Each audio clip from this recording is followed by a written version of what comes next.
Por isso, a sede que nós havíamos passado durante tantos anos, ela foi saciada por causa do Senhor. O Evangelho é essa boa notícia. Nós estávamos morrendo de sede, mas fomos alcançados por uma fonte viva. E ela tem um fluir que dura só a eternidade. Ela dura para sempre, graças ao Senhor. Vamos abrir nossas Bíblias em 1 Coríntios, capítulo 15. Nós vamos passar praticamente aqui todos os versículos do 1 a 19. Então vamos abrir em 1 Coríntios, capítulo 15, e nós vamos lendo os versículos juntos. Amém? Vamos ler o versículo 1? Por enquanto só o versículo 1. Irmãos, venho lembrar-vos o evangelho que vos anunciei, o qual recebestes e no qual ainda perseverais. Irmãos, venho lembrar-vos o evangelho. Sabe o que o Espírito Santo nessa semana ele quer nos lembrar, Eliana? Da boa notícia. Por isso tu és por quem a minha alma esperou, né? Essa é a boa notícia, minha amada irmã Neuza, que o Espírito quer te lembrar. Aqui não diz, irmãos, venho lembrar-vos o evangelho. Guarde disso. Nessa semana e nesses dias, o Espírito ele quis nos lembrar do evangelho. A gente cantou no C8, o primeiro hino, que alegria, Deus em Cristo me salvou. Livrou-me da morte, mudou minha sorte, e sua vida me dispensou. O Rogério ele trouxe um testemunho dele aqui, falando sobre quando o Senhor o encontrou, quando ele foi salvo. Irmão e irmã, você se lembra quando o Senhor te encontrou? Porque o Espírito ele está falando assim, ó, eu quero te lembrar o Evangelho. Irmãos, essa é a melhor notícia que pode existir. Por isso que o Evangelho, essa palavra, ela é uma boa notícia. E o fato é que durante os nossos dias, durante a nossa semana, os dias passam, né, Valéria? A gente ouve tantas notícias ruins. Se você ligar o jornal ou você pegar ali rolar no YouTube ou no Instagram ou qualquer site que você entrar, vão ter muitas notícias que não são agradáveis. Até mesmo às vezes na nossa rotina, às vezes com uma pessoa que a gente lida, de repente a gente tem uma notícia que não é muito boa. Mas o Espírito quer te lembrar da boa notícia do Evangelho, né? Irmãos, esse hino ele também fala, que segurança. Sabe por quê? O Evangelho ele não diz respeito só àquele dia que nós fomos salvos e acabou. Não, nós temos a segurança da salvação. Nós temos uma segurança que aquele que começou uma boa obra em nós, ele vai concluir. Ele não nos chamou à toa. Ele nos chamou porque ele quer trabalhar em nós. Ainda que às vezes nós passamos por situações que são difíceis, né? Mas a Eliana até compartilhou com a gente essa semana. Se nós tivermos situações difíceis, tribulações, mas a palavra de Deus, o resultado é o quebrantamento. E quando a casca da semente se rompe, o que acontece? Sai vida. Então, irmãos, o Evangelho é essa vida. Muitas vezes ele vem para nós como uma forma de tribulação, que é para essa casca nossa ela romper. Porque se o grão de trigo caindo na terra ele não romper, né, ele não morrer, ele fica só. Mas quando a casca rompe, ela produz um fruto glorioso, né? E aqui diz algo também importante. Lembrai-vos o evangelho que vos anunciei, o qual recebestes e no qual ainda perseverais. Se fala de perseverança é porque nós vamos passar por experiências que vão nos fazer desistir. É ou não é? Quantos de nós não passamos por situações que nos fazem desanimar daquilo que o Senhor nos disse? Às vezes a situação que a gente vive, inclusive atualmente, é uma situação que a gente está perseverando, não tem sido fácil. Mas aqui ele diz, e no qual ainda perseverais. Então, o Evangelho é uma notícia que nós recebemos. Um dia, Deus em Cristo nos alcançou por meio das boas novas do Evangelho, ó Rei. Agora nós precisamos perseverar nele. Porque é muito fácil, depois de ouvir uma notícia tão boa, a gente ouvir as outras notícias que o mundo tem. Lá para a carta à igreja em Filadélfia, tem algo significativo que o Espírito Santo ele diz para aqueles amados filhos de Deus, que é guarda a tua coroa, né? Não é isso? Guarda a tua coroa para que ninguém tome. Né?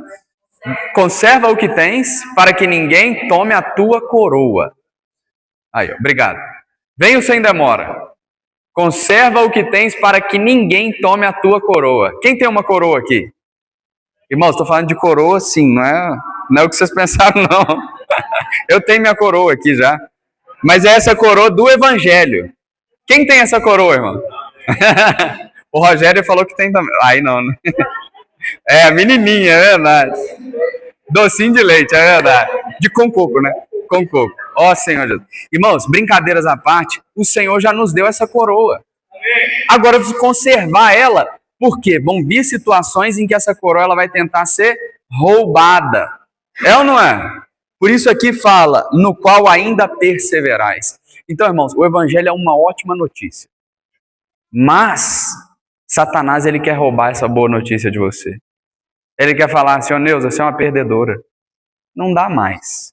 Não é isso que ele fala pra gente? Irmãos, nós cometemos pecado, sim ou não? Mas nós temos o sangue do Senhor. Uma vez um irmão disse algo para mim que ficou marcado. Ele disse assim, se o diabo tenta te lembrar do seu passado, no nome de Jesus, você vai lembrar a ele o futuro dele, que é debaixo dos nossos pés. Então a gente precisa ter essa ousadia. Temos essa boa notícia. Deus em Cristo me salvou. Agora lê o versículo 2. Por ele também... Então, peraí, ele também está me salvando, graça. Não foi só naquele dia quando eu recebi o Senhor, não. Essa salvação, ela continua hoje. A Bíblia chama isso da salvação orgânica. A nossa alma está sendo santificada por meio da palavra de Deus. A Nilza lembrou para a gente um versículo essa semana, está em Tiago, não é, Nilza? É Tiago 3? Deixa eu ver se eu acho aqui.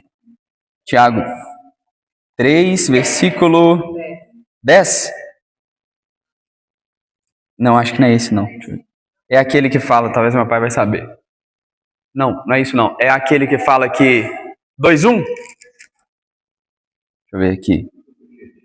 É aquele que fala que nós recebemos uma semente... Não é. Ele fala assim que a palavra ela é capaz de salvar a nossa alma. Poderosa para salvar a vossa alma. Desculpa, viu, irmãos? Ao vivo é assim mesmo. Ó Senhor Jesus. Nós vamos achar. Esse aqui. Isso aí, é isso aí. Portanto, vamos ler junto? Portanto, despojando-vos de toda impureza e acúmulo de maldade. Agora, acolhei com mansidão a palavra em vós implantada, a qual é poderosa para salvar a vossa. Essa palavra ela é poderosa para salvar a nossa alma. Quem deu esse versículo para mim foi a Nilza. Obrigado, viu, Nilza? É o corpo, né, irmãos? Isso é maravilhoso. Então, essa palavra, ela tem poder para salvar a nossa alma, mas eu preciso me despojar de todo acúmulo de maldade, essas coisas que vão entrando no nosso coração e que vão fazendo morada e que às vezes deixa a gente até incrédulo, essa que é a verdade. Mas hoje nós vamos despojar disso tudo, amém? E essa palavra, irmãos, ela tem uma condição para que ela possa ser salvação para nós. No versículo 2 de 1 Coríntios 15 diz, por ele também sois salvos se retiverdes a palavra, tal como a vô-la preguei. O versículo anterior que a gente leu fala acolher com mansidão. Tem um exemplo que ficou marcado para mim, isso eu ouvi também de um outro irmão, ele disse que ele estava numa viagem e ele sempre andava com um bloco de notas. Então, vez ou outra, ele estava tendo comunhão com Deus e ele anotava aquilo que o Senhor falava com ele. E aí ele viajou para um lugar que a estrada era muito ruim, aquelas buracadas e tal. E aí ele estava tentando anotar. Ele anotava e não conseguia concluir aquela mensagem que ele queria imprimir no papel. Por quê? Turbulência. Vamos acolher com mansidão. Quando a gente vai à presença do Senhor, como que a gente está? Mas às vezes a gente chega assim na presença do Senhor. E aí o que a gente precisa fazer? Aquietar. Oh, vamos invocar o nome do Senhor? Oh, Senhor Jesus. Irmãos, a palavra diz, o Salmo, que o Senhor ele está perto daqueles que o invocam em verdade ou em realidade. Quando a gente vai diante do Senhor, se nós ficarmos assim, a mensagem não consegue ser imprimida em nós. Mas quando nós paramos, invocamos o nome do Senhor, nos aquietamos, às vezes até nós fazemos silêncio na presença do Senhor. Então Ele vem gravar essa palavra não em tábuas de pedra, mas agora em tábuas de carne, que são os nossos corações. E essa palavra, ela é poderosa para nos salvar. Então, aqui diz, por Ele também sois salvos, se retiverdes a palavra tal como vô-la preguei, a menos que tenhais crido em vão. Glória a Deus. Versículo 3. Antes de tudo, vos entreguei o que também recebi, que Cristo morreu pelos nossos pecados, segundo as Escrituras. Versículo 4, só as irmãs.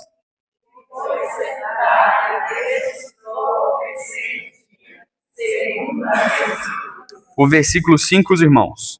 E apareceu a Cefas e depois aos 12. Os 6, as irmãs.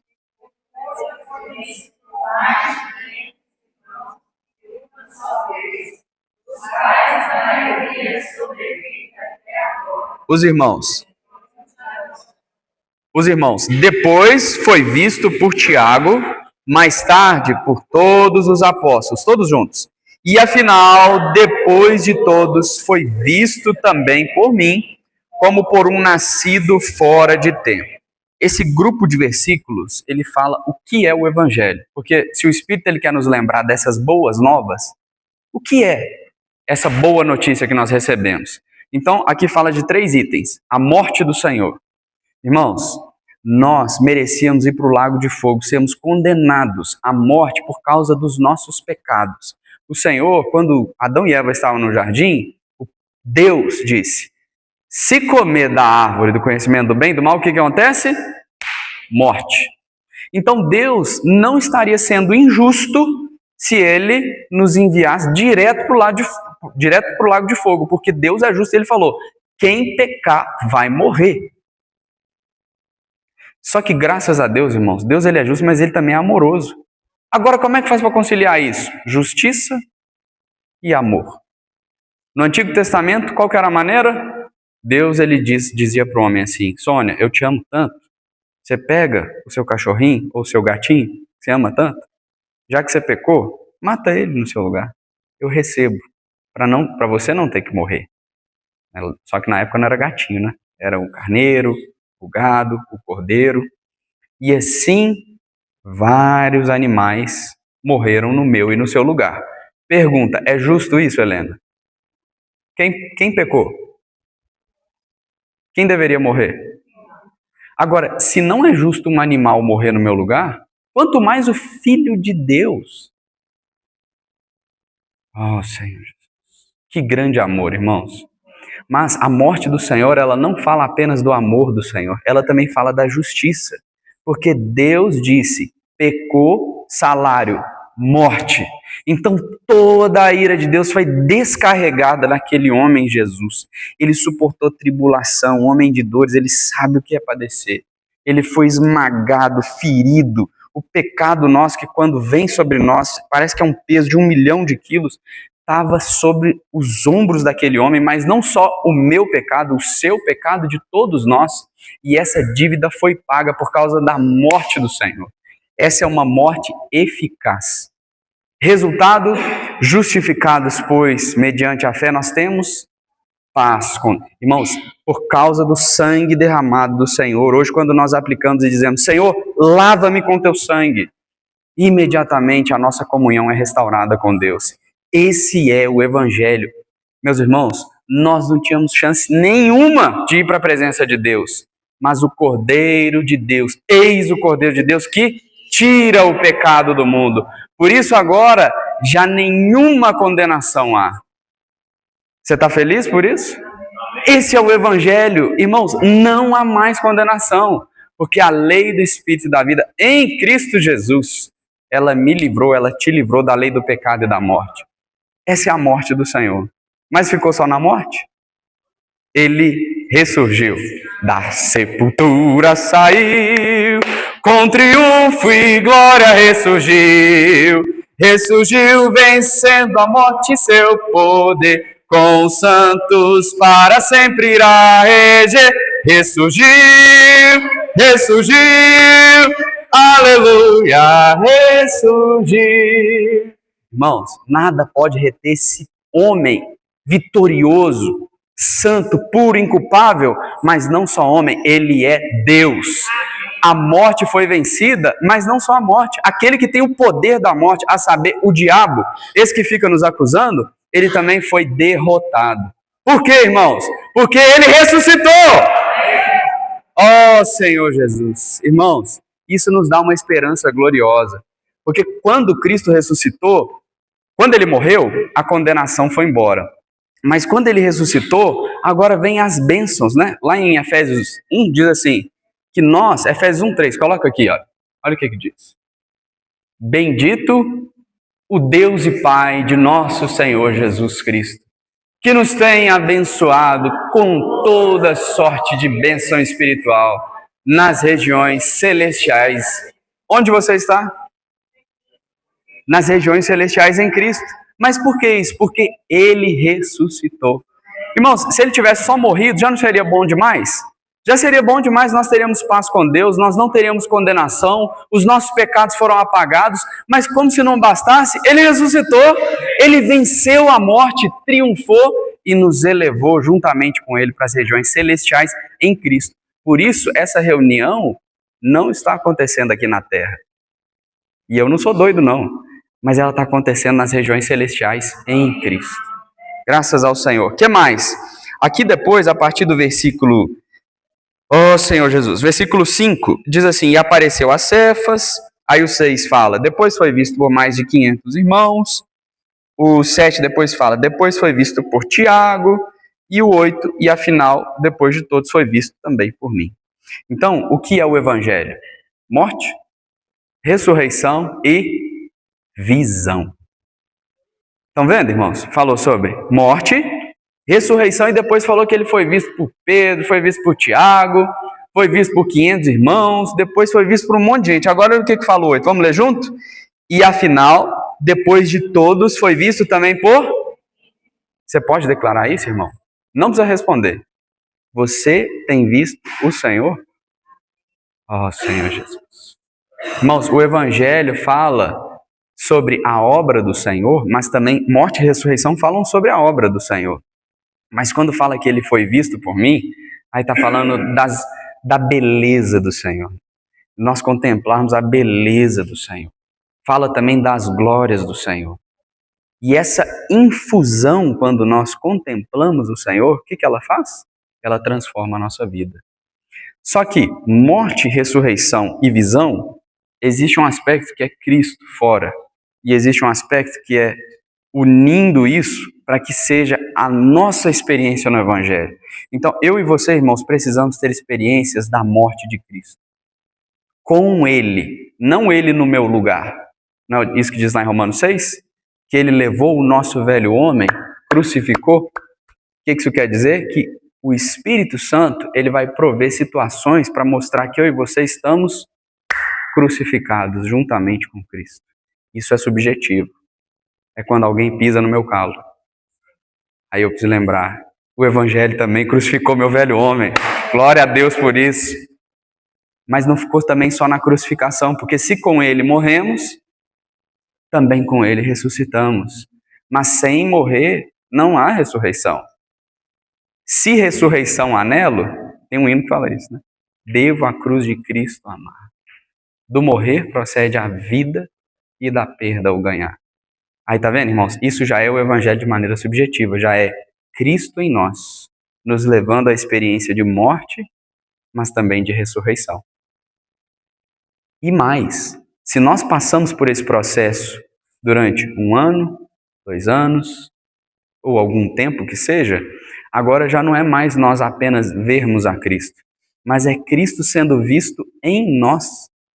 Que privilégio, irmãos, expressar a Cristo. Romanos 8 não diz que nós estamos sendo conformados à imagem de seu Filho?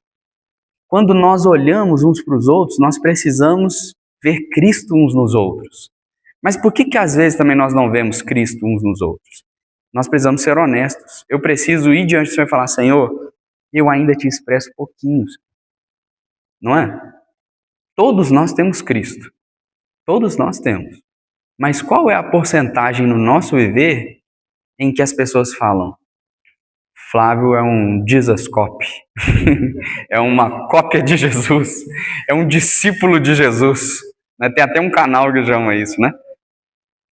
O que eu quero dizer com isso, irmãos? O Evangelho antes era o Filho unigênito, mas agora ele é o primogênito entre muitos irmãos. Então nós precisamos lembrar que o Evangelho diz sobre o que Cristo fez por nós, mas também diz o que esse Cristo veio fazer em nós, nos levando a essas experiências de morte, ressurreição e transformação. Ó Senhor Jesus. O versículo 9 diz assim: porque eu sou o menor dos apóstolos, que mesmo não sou digno de ser chamado apóstolo, pois persegui a igreja de Deus. Veja, irmãos, a palavra apóstolo, nós sabemos, ela é enviado. O resultado do evangelho compreendido, desfrutado e sendo assimilado de maneira subjetiva, qual que é o resultado disso? É eu e você sermos enviados. Aqui, Paulo está falando sobre o apostolado como uma função, mas todos nós, ele lá em Romanos diz que nós recebemos graça e apostolado. E isso ele está dizendo para a igreja em Roma. Então, eu e você, irmãos, nós recebemos apostolado da parte de Deus. Mas quando é que Deus nos envia?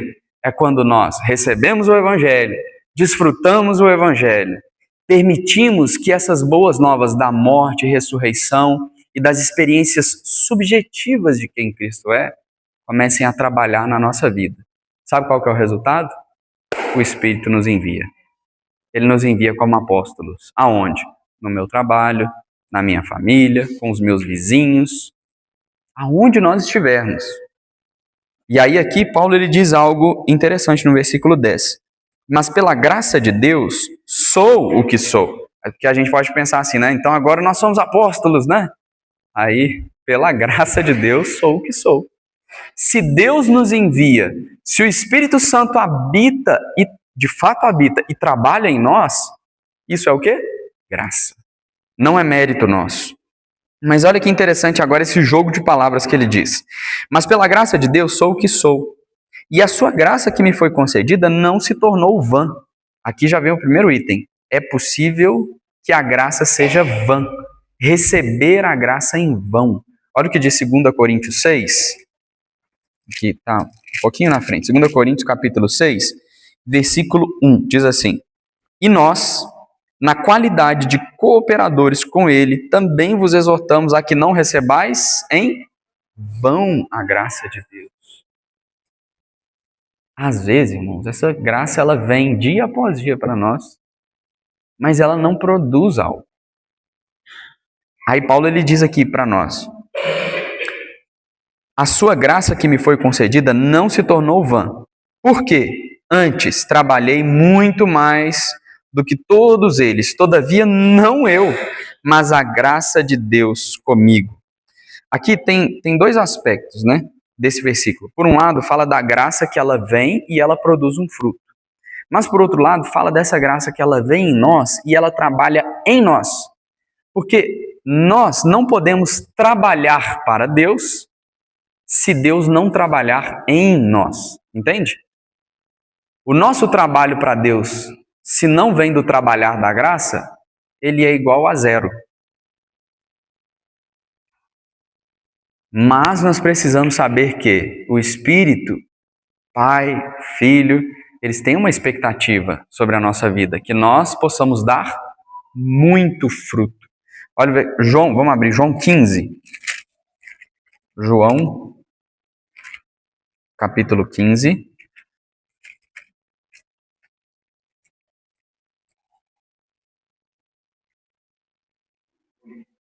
Versículo 8. Isso aí, versículo 8. Nisto é glorificado meu Pai, em que deis muito fruto, e assim vos tornareis meus discípulos. Agora, veja, irmãos, o que é fruto?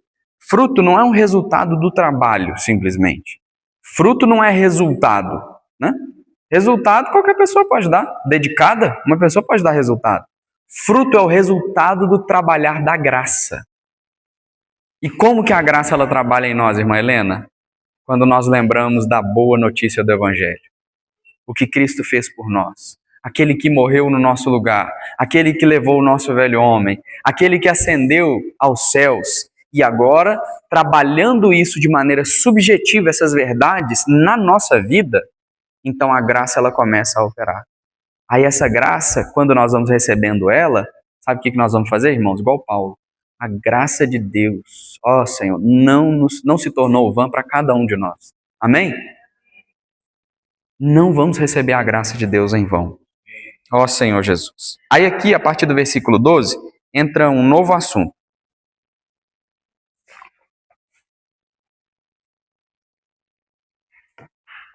O versículo 12 diz assim: Ora, se é corrente pregasse que Cristo ressuscitou dentre os mortos, como pois afirmam alguns dentre vós que não há ressurreição de mortos? Versículo 13. E se não há ressurreição de mortos, então Cristo não ressuscitou. 14. E se Cristo não ressuscitou, é vã a nossa pregação e vã a vossa fé. 15. E somos tidos por falsas testemunhas de Deus, porque temos asseverado contra Deus que ele ressuscitou a Cristo, ao qual ele não ressuscitou, se é certo que os mortos não ressuscitam. 16. Porque se os mortos não ressuscitam, também Cristo não ressuscitou. 17. E se Cristo não ressuscitou, é vã a vossa fé e ainda permaneceis nos vossos pecados. 18. E ainda mais, os que dormiram em Cristo pereceram. Esse grupo de versículos, do 12 ao 18, está falando sobre uma situação específica que estava acontecendo na igreja em Corinto. Um grande perigo chamado heresia. Talvez muitos de nós estamos aprendendo cada dia mais o que significa essa palavra, né? Em algum grau nós passamos por isso, irmãos. A igreja em Corinto, embora era uma igreja que tinha muitos problemas e variados, né? Problemas de moralidade, problemas de litígio, problema de divisão, um monte de problema. Não era uma igreja fácil, mas eles ainda preservavam o evangelho tal como Paulo pregou. Esse é um assunto muito sério, porque por que nós nos reunimos aqui como nós nos reunimos? Por causa disso. Quando entra um item sutil, ele parece sutil que seja, ele pode minar o evangelho de Cristo. Por isso que Paulo, no início de Coríntios, ele fala assim, que como prudente construtor, eu lancei o fundamento, que é Cristo. E ninguém pode lançar outro fundamento além do que foi posto. Irmãos, quando nós mexemos na palavra de Deus, naquilo que é fundamento, quando nós falamos sobre a Trindade, quando nós falamos sobre a ressurreição, quando nós falamos sobre a divindade de Cristo, quando nós falamos sobre a humanidade, a união dessas duas naturezas, existem alguns assuntos que eles são extremamente sensíveis. E embora possa parecer sutil, Cristo não ressuscitou. Agora olha o que fala o versículo 14, ele diz assim, olha, e se Cristo não ressuscitou, é vã a nossa pregação e vã a vossa fé. Em outras palavras, Paulo falando assim, se isso que vocês estão falando é verdade, vocês não creem em nada. A fé que vocês têm, se Cristo não ressuscitou, é vã. Não tem esperança. Existem assuntos que são seríssimos. Uma igreja ter problemas é uma coisa. Uma igreja ter heresia é outra coisa completamente diferente. Irmãos, com problemas, nós podemos amar, perdoar, crescer, edificar. Com heresia, não existe isso. Porque senão a nossa fé, ela se torna vã. E mais, Porque se os mortos não ressuscitam, versículo 16, também Cristo não ressuscitou. E se Cristo não ressuscitou, Paulo está falando de novo, é vã a vossa fé. E mais, e ainda permaneceis nos vossos pecados. Irmãos, quando nós mexemos naquilo que é base, naquilo que são assuntos pilares da verdade de Deus, então essa fé não tem valor nenhum. Mas o fulano é piedoso, ele... Irmãos, existem assuntos que são muito sérios. E nós precisamos conhecer a palavra claramente, para que não sejamos levados por todo o vento de doutrina. Por isso que no início desse capítulo, Paulo ele nos lembra do Evangelho. Nós precisamos compreender claramente o que é a morte do Senhor, o que é a ressurreição do Senhor, o que é a justiça de Deus, o que é o trabalhar do Espírito Santo, o que Cristo fez por nós, porque se nós não compreendermos isso, Paulo está falando que a nossa fé é vã. Ela é fé na fé. E nossa fé, ela é na palavra de Deus. E o versículo 2 nós vimos, nós somos salvos pelo Evangelho se nós retivermos essa palavra. Aqui no versículo 16 e 17 a gente leu, né? Mas só um ponto que eu queria reforçar. Alguns anos atrás, eu nunca imaginei que nós passaríamos pelo que nós passamos nos últimos anos. Porque, irmãos, nós já fomos provados em muitas coisas, em doenças, em situações de perda de emprego, em situações com problemas familiares, vizinhos, situações diversas. Mas esse ponto específico, eu não sei vocês, eu nunca imaginei que nós seríamos provados. Mas a igreja em Corinto estava sendo provada por isso. A igreja em Éfeso foi provada por isso. Se nós lemos a carta às 7 igrejas, Pérgamo, Tiatira, várias igrejas estavam sendo provadas por isso. O Senhor Jesus disse, nos últimos dias surgirão muitos falsos profetas e enganarão a muitos. E isso está falando do fim dos tempos. Então está na palavra. Por isso nós precisamos conhecer o Evangelho em dois aspectos. O que Cristo fez por nós, mas também o que Cristo faz em nós. Porque não adianta também ser um cabeção da Bíblia. Isso não é salvação para nós, irmãos. Conhecer a Bíblia é muito bom, mas se esse conhecimento ele não se torna o meu viver, então não tem muito valor também. Por isso que o Evangelho ele diz respeito a algo que Cristo fez por nós, mas a algo que Cristo também faz em nós. Existem muitos conhecedores da Bíblia que podem ser enganados, porque o discernimento ele não vem apenas pela palavra, ele vem pela palavra, mas ele também vem pelo Espírito. Então são essas duas coisas. Nunca vão conflitar. Não adianta eu falar, nossa, estou tendo um sentimento, a palavra confirma. Não adianta também trazer a palavra ipsilítere, porque eu não posso confiar na minha mente carnal. Agora, quando eu tenho a palavra de Deus, que é poderosa para salvar a minha alma, mais o Espírito, resultado, nós temos discernimento. Olha o que diz em 1 João. Vou ler aqui sobre isso. 1 João, capítulo 4, a partir do versículo 1, diz assim: Amados, não deis crédito a qualquer espírito, antes provai os espíritos se procedem de Deus, porque muitos falsos profetas têm saído pelo mundo fora. Nisto reconheceis o Espírito de Deus. Todo espírito que confessa que Jesus Cristo veio em carne é de Deus. E todo espírito que não confessa a Jesus não procede de Deus. Pelo contrário, este é o espírito do anticristo, a respeito do qual tendes ouvido que vem e presentemente já está no mundo. Olha o 4. Filhinhos, vós sois de Deus. Vamos ler junto? Filhinhos, vós sois de Deus e tendes vencido os falsos profetas, porque maior é aquele que está em vós do que aquele que está no mundo. De novo, filhinhos, vós sois de Deus e tendes vencido os falsos profetas. Por quê? Porque maior é aquele que está em vós do que aquele... Veja o que ele diz, existe alguém que está em nós. Cristo, ele é vivo. Por um lado, ele é o verbo da vida. Ele é o verbo pré-existente, mas por outro lado, ele é o verbo vivo em nós. E ainda que às vezes nós não conheçamos a Bíblia, de Gênesis, Apocalipse, eu também não conheço assim claramente, conheço a base da Bíblia, e precisamos buscar conhecer, mas ainda que nós não tenhamos todo o conhecimento bíblico, aquele que está em nós, se nós cultivamos uma vida verdadeira diante de Deus, ele vai selar aquilo que vem de Deus e aquilo que não vem de Deus. Ainda que num primeiro momento eu não tenha a base bíblica. Entendem, irmãos? Então, existe a palavra e existe o Espírito Santo, que ele sela o que vem e o que não vem de Deus. Ó Senhor Jesus. Por que foi falado esse conjunto de versículos?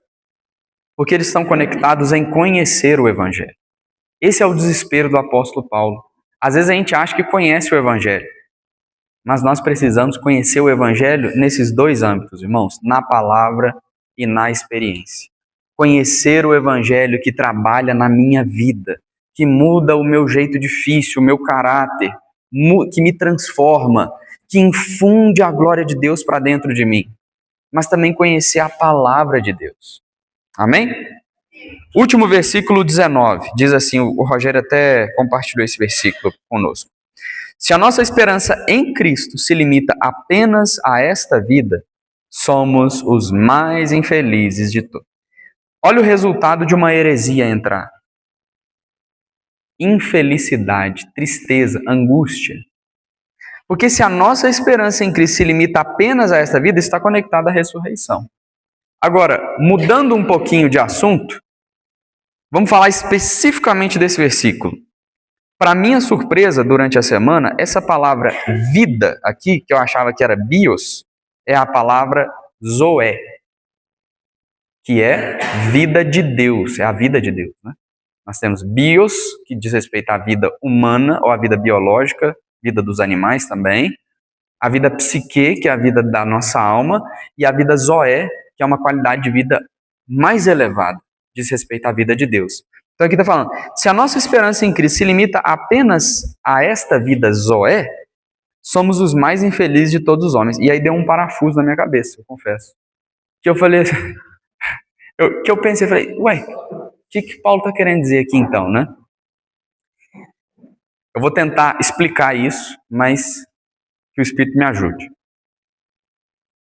Quando nós recebemos o Senhor, a nossa vida, ela muda por completo. Uma pessoa que não tem Deus, ela tem um vazio imenso. Não é imenso. Aí um dia, o Evangelho vem até nós, e nós nos entregamos ao Senhor, Ele muda a nossa vida. Irmãos, aí a nossa vida passa a ter sabor, passa a ter propósito, passa a ter alegria, nos libertamos de vícios, pecados, que nos prendem, que estragam nossa família, nossos relacionamentos, é ou não é? O Evangelho faz tudo isso. Mas tudo isso está relacionado a essa vida, num primeiro momento, que nós vivemos aqui hoje. Com doença, com fraquezas, com morte, enfermidades, tudo isso. Paulo está querendo dizer o seguinte, olha, se nós tirarmos de foco a esperança na ressurreição, que vai a um plano além desse que nós vivemos, ainda que essa vida com Cristo seja desfrutável, gloriosa, preciosa para nós, quando nós comparamos essa vida aqui com a nossa esperança futura, se nós olhamos só para isso daqui, nós somos dignos de compaixão. Porque o que Deus tem preparado para aqueles que o amam, irmãos, é algo glorioso. Muitas vezes, nós não prestamos atenção àquilo que nos espera. Por isso, Paulo está falando aqui daqueles que dormiram. E ele está querendo dizer o seguinte, olha, nós, enquanto estamos nesse tabernáculo terreno, ele diz isso em 2 Coríntios, nós estamos ainda ausentes do Senhor quanto ao corpo. Por isso que lá em Filipenses ele diz, meu desejo é partir e estar com Cristo, que é incomparavelmente melhor. O penhor da herança, que é o Espírito Santo, está dentro de nós. Mas não é a herança toda, irmãos. É o penhor. O penhor é uma parte. Agora, sabe qual que é a boa notícia disso? Se com o penhor já é bom demais, imagina o que nos espera após a ressurreição, irmãos. Existe uma esperança para o crente que ela penetra além do véu. Recentemente nós não perdemos algumas pessoas conhecidas. Nós ficamos tristes porque nós temos saudade de quem parte. Mas em relação a eles que partiram, irmãos, eles estão com Cristo, que é incomparavelmente melhor. Porque ele venceu aquele que tem o poder da morte. Ele venceu a morte. E o fato, e isso que o Senhor falou comigo, às vezes nós damos não atenção para, eu vou ter o carro do ano, eu vou ter a casa. Não, eu creio que o Senhor ele tem nos libertado dessas vaidades dos gentios, né? Andar na vaidade dos pensamentos. Mas às vezes nós pensamos na vida cristã apenas nesse plano. Mesmo com coisas do Senhor, nós vamos pregar o evangelho, nós vamos edificar. Irmãos, isso é bom, mas o evangelho é muito maior do que isso. Porque o evangelho trata de uma boa notícia para a eternidade. Queria ler com os irmãos aqui para concluir sobre isso que nós estamos falando. É o que está em Apocalipse, capítulo...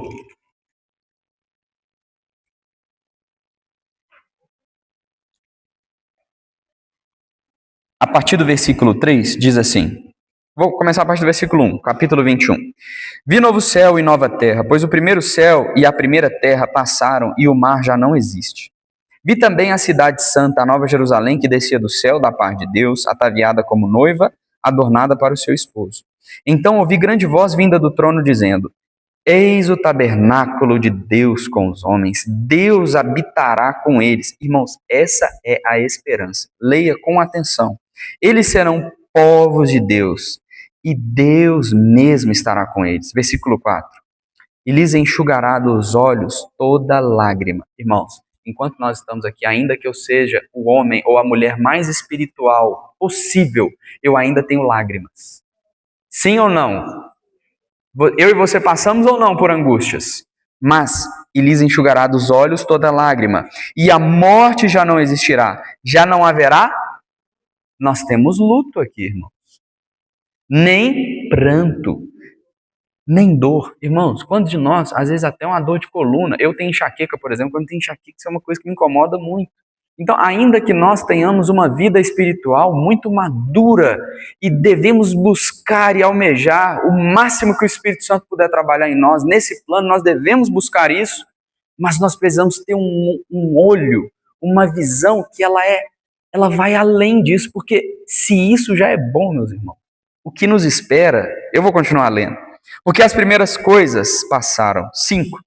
E aquele que está sentado no trono disse: Eis que faço novas todas as coisas. E acrescentou: Escreve, porque essas palavras são fiéis e verdadeiras.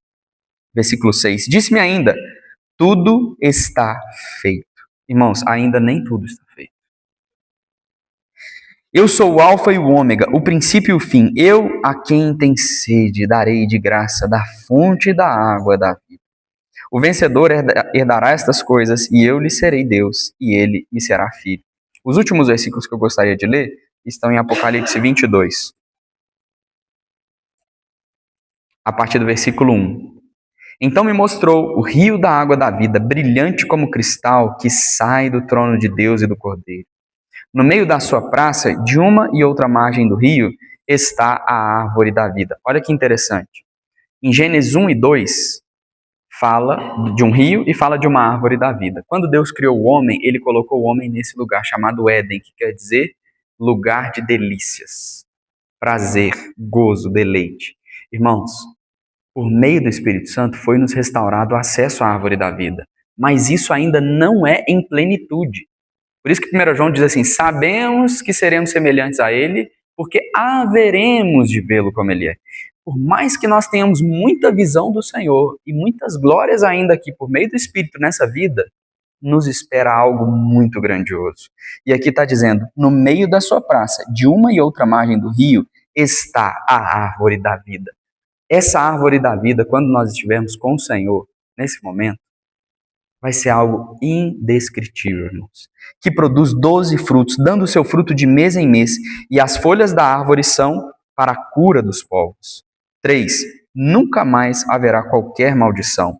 Nela está o trono de Deus e do Cordeiro. Os seus servos o servirão, contemplarão a sua face, e na sua fronte está o nome dele. 5. Então já não haverá noite, nem precisam eles de luz de candeia, nem da luz do sol, porque o Senhor Deus brilhará sobre eles e reinarão pelos séculos dos séculos.